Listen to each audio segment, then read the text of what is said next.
now. Okay, so welcome right. everyone. I am so excited. The topic of healthy baking, because I don't know about you guys, but baking is my thing. Sweets are my thing. Desserts are my thing.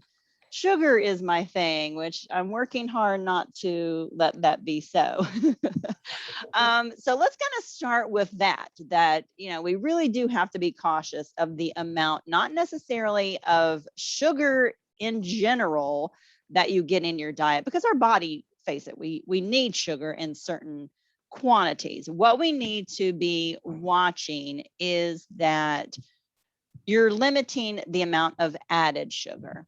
Oh, I'm glad we have our 4th grade students listening in. That's cool. All right, Oh, so everyone needs sugar. So watch the added sugar. You get, or what your body needs is about 7 grams of added sugar a day. Okay, 7 grams of added sugar. Not grams, teaspoons, my bad. Oh, shoot, you can't see this because I have my background on. Darn it. I'm going to take that off so I can show you this. Oh, but I got my mother's window. Okay, here you go. That's what 7 teaspoons of sugar looks like. Can you guys see that? yes. Yes. Okay. So I went back and looked at what I had for breakfast. I am already at like 5 grams of sugar, or 5 teaspoons of sugar. And I haven't had my lunch yet. So I'm like almost at the max, and it's not even lunchtime. So let that be a little lesson to you, that it's really easy to add those sugars up quickly. And that's because we eat a lot of things that have added sugar when we think about processed items. I'm sorry, I know this sounds like, how is she going to get into the healthy substitutes? But I am. But I just wanted to mention that because, for example, I had cereal this morning, and look, Cheerios. I'm like, okay, that's not a bad option. Oh yeah, really? It is. It's not that great. When we look at ingredients, when we're looking at labels, you really want sugar to not be in the first 5 items on the label. This was the second ingredient on the label.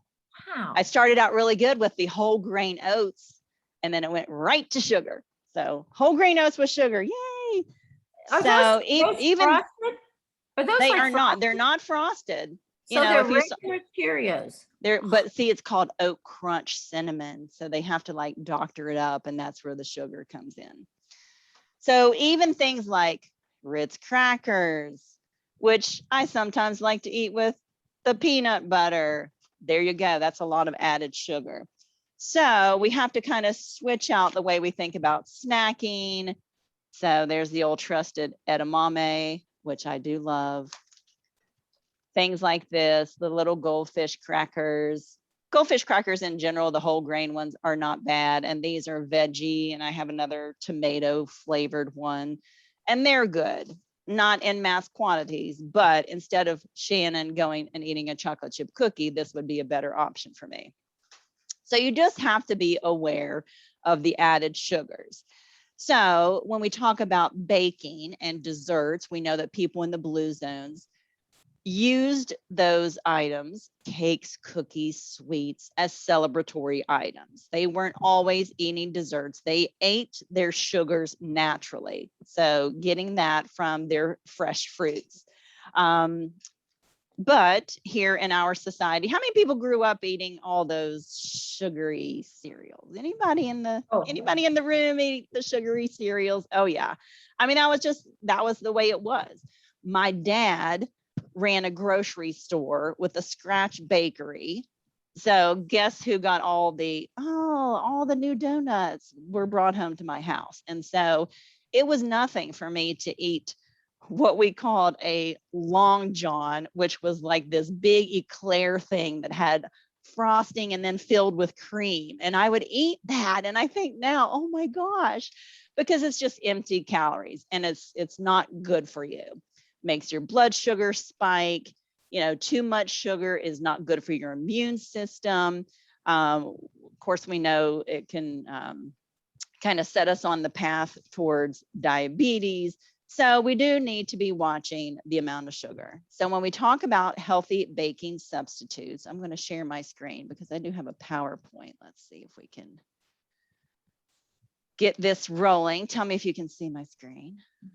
Can see it. Excellent. Okay. So good news, there is a way that we can have the best of both worlds. So we can enjoy our sweets and just make them healthier. And you are looking at a person who grew up literally having something sweet after every meal. Okay. Coffee and a cookie, little brownie after lunch, cake or pie with dinner. I mean, that's just the way it was. So I have a major sweet tooth. So this is something that I have really had to work at and learn how to bake differently. And believe it or not, you can do it and it still tastes really, really good. So let's talk about using unsweetened applesauce as a substitute for sugar. So anybody on the call ever baked with applesauce? And you might say, oh my gosh, unsweetened applesauce? Yeah, you can use unsweetened applesauce. The great thing about that is, who said yes? I did. Lori.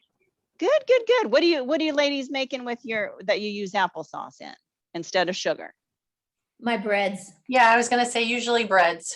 Oh, perfect, perfect. Jennifer makes the best black bean brownies. And she also has a recipe that I'll share after this call for an oatmeal bake. And she uses those little applesauce cups, you know, that come in the little 6-packs because they are exactly 1 cup. So they're super easy for baking with. But you can see here that applesauce only has 100 calories versus per cup, and a cup of white sugar is 800 calories. So what I did, and I'll send this out because I put in a link to a recipe, and this one was for this easy applesauce cake or easy apple cake. I can't even see it. Okay, so let's talk about using Greek yogurt instead of sour cream.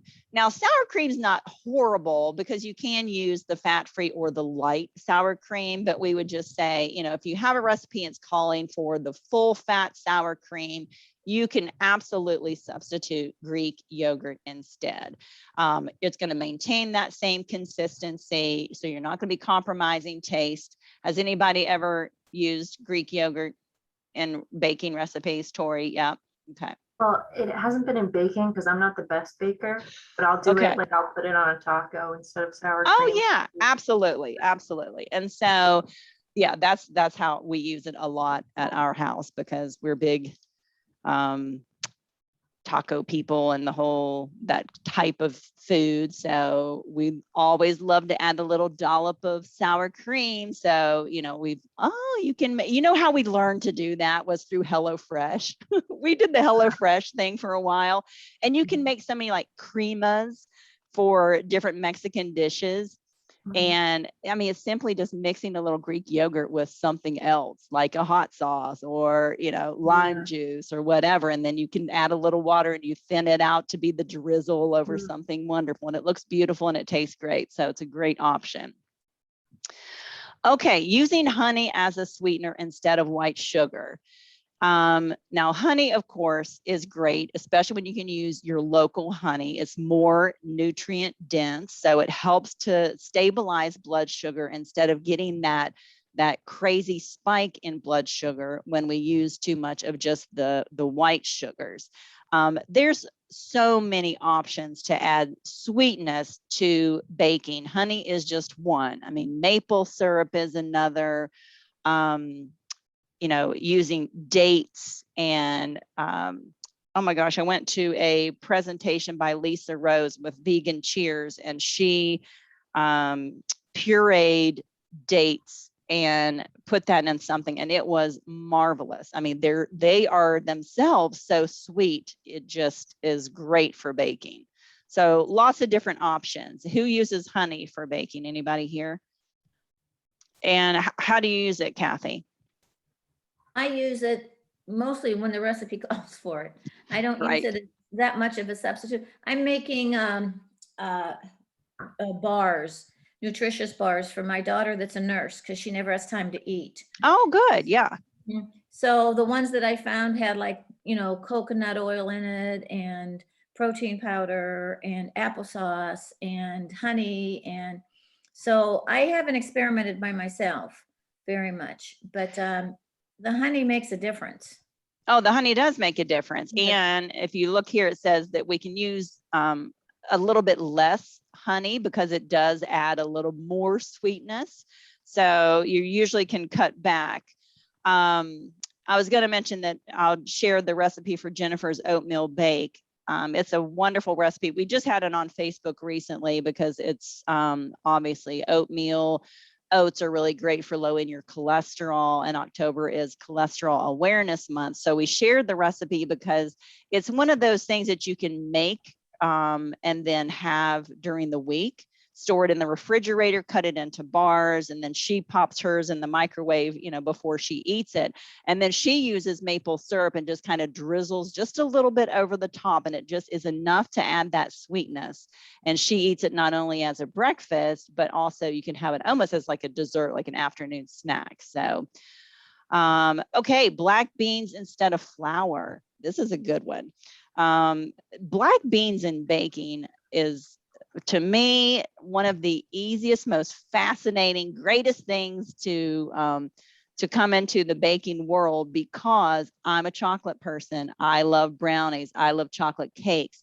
And, when someone said, oh, have you ever had black bean brownies? I'm thinking, oh my gosh, that sounds disgusting. And then I had them and they were amazing. And they're so much better for you. You're getting all that fiber. You're full longer. You're not missing anything that you would have in just that normal brownie. Who's made the black bean brownies? Anybody? Okay. Yeah. And I love the ones that you can get at the juice jar. They are so good.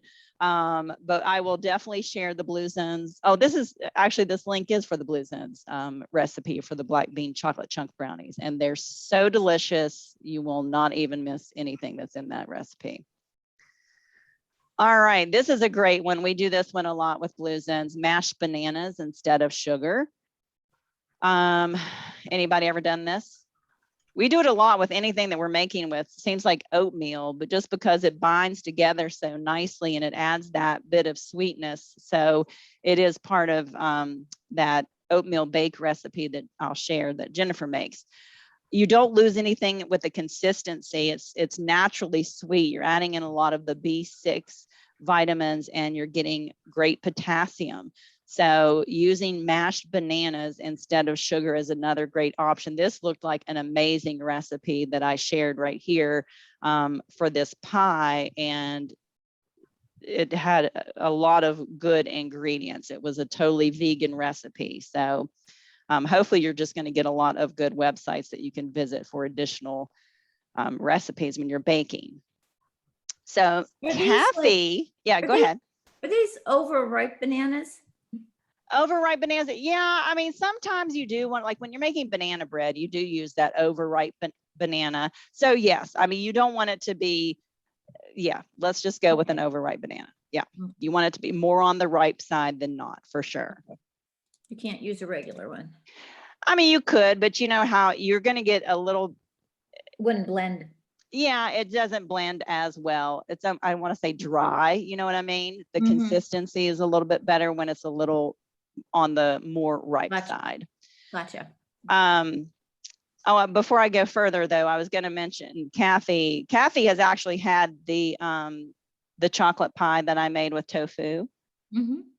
So I tried to find that recipe on the Blue Zones website and I could not find it. I feel like they've taken it down. So I'll have to dig it up and send it. It's in the cookbook. Yeah, it's definitely in the cookbook. Let me reach right over here. Yeah, pull that up. So again, this is, I don't bake with tofu. I had never tried it. And I thought, okay, this looks really simple. And I am a chocolate person, so I am willing to give this a try. And it legitimately was like a chocolate pie, was it not, Kathy? And there's only 4 ingredients.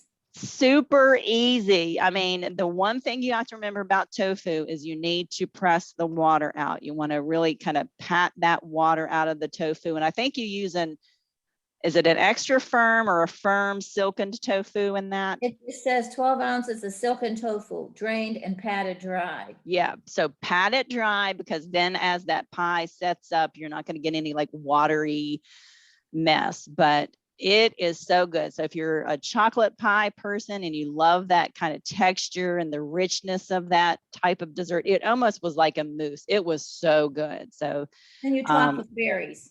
yes, and don't be afraid to try some of these substitutions. So let's talk about egg replacements. Now, eggs are not horrible, so don't think, oh my gosh, I don't want to cook with an egg replacement. You don't have to, you know, unless sometimes I open a book and I'll see a recipe and I'm thinking, oh my gosh, it's asking for 6 eggs. I'm like, okay, that's a lot. You know, maybe I'll use 3 eggs and then the rest I'll use egg beaters. So it's okay to do that, to kind of keep a number of eggs. You know, when we think about Blue Zones, they didn't eat a lot of eggs, but they ate, you know, a couple of eggs a week is not horrible, but they don't want to go overboard. So egg whites, of course, is an easy option, easy for baking because they're pre-measured and easy to measure out. But here's a lot of other options on this picture that I included in this slide. I have never used the chia seeds or ground flax, but I have had friends that have as an egg replacement. So you kind of just mix the flax seed with water and whisk it, and that is the base for your egg. That's what you would consider to be your egg. Chia, you would obviously need to let it set. You know, the chia seed expands and becomes almost like a thickening agent, and so that can be used for baking. Again, that ripe banana can be used in place of an egg and applesauce. I have made muffins and different types of kind of those dessertish kind of breads without eggs using applesauce. So again, you're getting the moistness from the banana and the applesauce, but you're saving yourself some, you know, especially if cholesterol is an issue for you, you might want to try an egg substitute. Or eczema. My grandson had really severe eczema. And, Really? And so eggs like irritates that? Yeah. In his I didn't case, know that. he couldn't have it at all. He's going to be 7. And when he was 5, they started to allow him to eat it in foods like cakes and stuff. But we substituted applesauce for the eggs. And absolutely. Sometimes it looked a little different. Sometimes it might have been flatter, you know, or whatever. But that's a good substitute. Yeah, very good. Yeah, it is. Excellent. All right, simple one, upgrading your flour. I mean, this is one that I do all the time because I just feel like white flour, there's no real health benefit to that. So I always try to incorporate some whole wheat flour or an oat flour. I haven't really done a lot with the almond flours, and there's so many, like coconut flour. I mean, there's so many different ones on the shelf now that you can try. Kathy, did you just hold up something? Was that something that you use? No, I don't use it, but flaxseed meal. It's flaxseed meal, and I've never used this, and I just, you know, it must be like a flour because I have to put it in the oven with some oatmeal, like a half a cup or a cup of this, whatever, and toast it with the nuts before they go into the grain bars. And I've never used it. I just wanted to see what it said about it. Well, here it is on the slide, ground flaxseed or almond meal. So let's just see what it says about this. So yeah, replacing the white flour with a flax meal. So there you go. You're going to add in some protein. You're going to continue to get that rich texture that we all want from our baked goods. And you're getting the omega-3s with the flaxseed. Yeah, that's a good option. I can't wait for you to make those and let us know how they turn out. A lot of omegas in this. Yeah, that's a great option. I haven't baked with it, so I'll be curious to see how it goes for you. Has anybody tried any of the different flours? Almond flour is a little persnickety, I would say. I mean, you have to, it bakes up a little differently. You have to kind of play around with almond flour. It's really super fine. It's almost silky like. It just has a different feel and consistency. So, I mean, when things get hard, I like things to be easy. So I just go with the whole wheat flour. All right, I love this one. This is one that I've done using pumpkin puree instead of oil. This is great. And again, it's going to give you good nutrition. It's going to give you the moistness in a lot of those breads that you make. And of course, if you're a pumpkin person, you know, it's a huge benefit, but it is good for you. Pumpkin is great to bake with. I have a recipe for pumpkin chili. Oh, nice. Yeah. Yeah. And you know, the pumpkin sauces are really big this time of year, and pumpkin soup. I mean, pumpkin is just amazing. I remember last year there was a shortage of pumpkins, canned pumpkin. Yeah, I remember that. So should we be stocking up? I just bought some. What about avocado? Has anybody done this? Okay, Yeah. This is interesting. And this is actually really, I love avocado. And it is great as a baking substitute. So I like to make homemade biscuits. And when I worked for the Site Center, Lana Kunik, who's in charge of their DPP, their diabetes prevention program, she was like, Shannon, have you ever tried an avocado in your biscuits? And I was like, no. She's like, well, it might make it a little green, might add a little color, change the color, but try it. And I did, and it was really good. So you just have to play around with some of this stuff. What I love about the avocado is, look at this. You can cut your fat if you're using it instead of butter by 40%. And it's just an easy substitution. You know, 1 avocado, 1 cup of butter, whatever. So pretty easy. I like the easy gets my attention. The frozen avocados are good to use too, with just 2 Oh of my them gosh. I in the see. house. I Sometimes never my knew there was such a avocados go thing. bad, but you Oh, can buy you mean you just put yours in the freezer? No, I buy it at Wegmans. They're little cubes Yes. of avocados, and it makes it easy if you're going to cook with it, because then you always have it in the house. My avocados rot on me a lot of times because I don't use them quick enough, but Right. yeah, that's a good substitute. Yeah, no, that's excellent. I'm glad you brought that up, because, you know, when we do cooking demos and classes in Corey, you know, we want to make sure that we're using ingredients that everybody can access. So I try not to pull a lot of stuff from Wegmans, because they don't have a Wegmans in Corey, although a lot of people do travel to Wegmans to do their shopping. But we want to just make it simple and convenient and accessible. So Kathy, that's where I learned about the frozen avocado, because Betsy Grinder had used it in her class. We were making smoothies, and she got it at Walmart. So Walmart actually also carries the bag in the frozen section, and it's just already cubed up. And she said the same thing. She said, I love avocados. I don't always eat them. When I have them fresh, I end up throwing them out. And then she said, this is just a great way to use it in recipes, and she doesn't have to worry about them staying fresh. So very easy. All right, so that was just a quick and dirty, but there were so many things on healthy baking substitutions. I just want to make sure I'm mentioning a couple more things. I mean, even just when it calls for whole milk, even cutting that back to 2% or 1% is going to save you calories and fat. Using the powdered PB2, anybody seen that, know what I'm talking about? Yeah, It's yeah, a powdered peanut butter. You're using that, didn't you say, in the bars that you're making? Yeah, that just has lower calories and lower in fat. So if you're using peanut butter in a recipe, that might be a nice substitution. We talked a little bit about maple syrup in place of sugar. And I mentioned prunes or dates. When you puree those, oh my gosh, it's a wonderful thing to add. When we talk about butter versus oil, depending on the type of oil, sometimes butter can be a better option. You just have to kind of weigh it out, how much you're using, and kind of look at, the calories and the fat, and would you be better off using butter versus oil? I know some people use the coconut oils now. And I have used coconut oil. So, because again, for the same reason we talked about avocados, keeping that coconut on the shelf, it does last pretty long, and it's an easy way just to kind of melt that and add that into a baking recipe.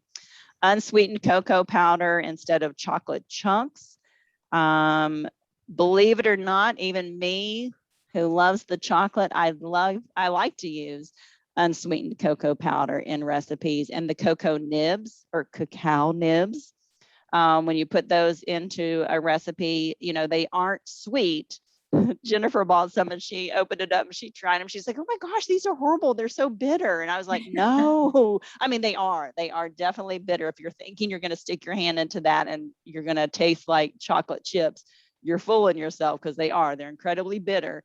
But I love them in recipes because they add a little crunch and they are really good. So, and then of course, berries and fresh fruit. So we can always add that into our baking to add that little bit of sweetness.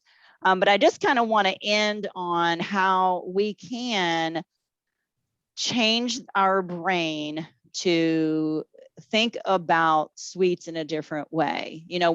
When you feed your brain sugar, it wants more sugar because you have now kind of set off your dopamine sensors. You're getting this feel good response.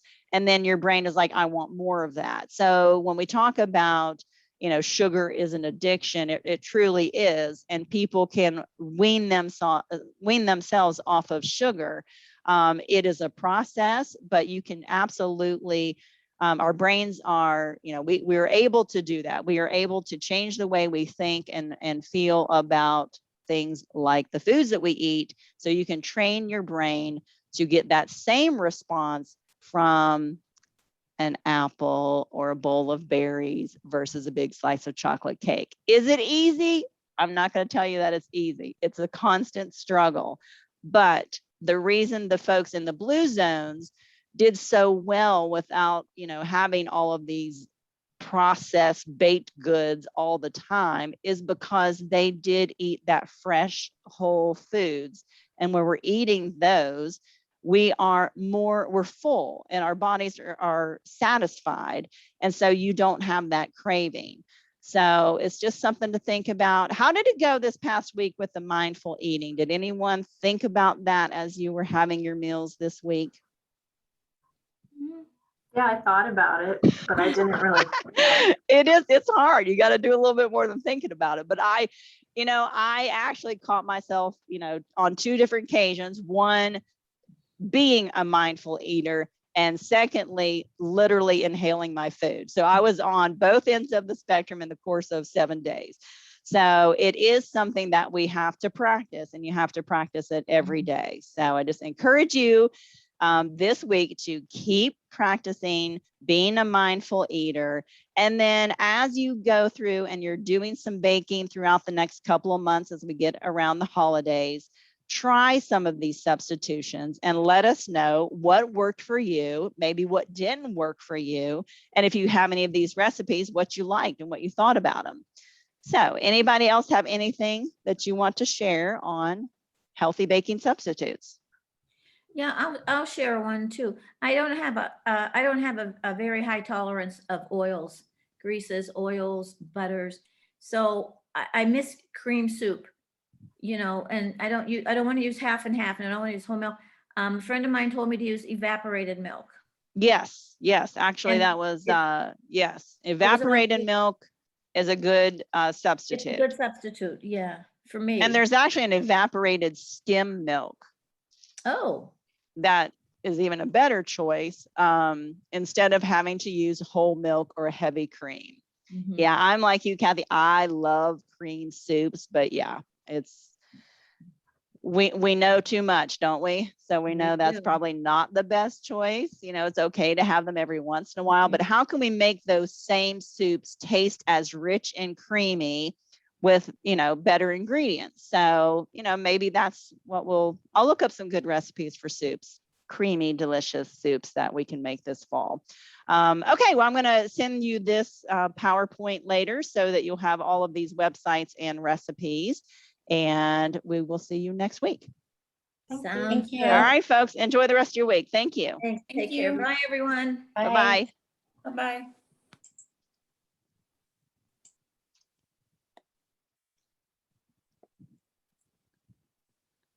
So you weren't too excited about Wesley, huh? Oh, I'm excited about his opportunity.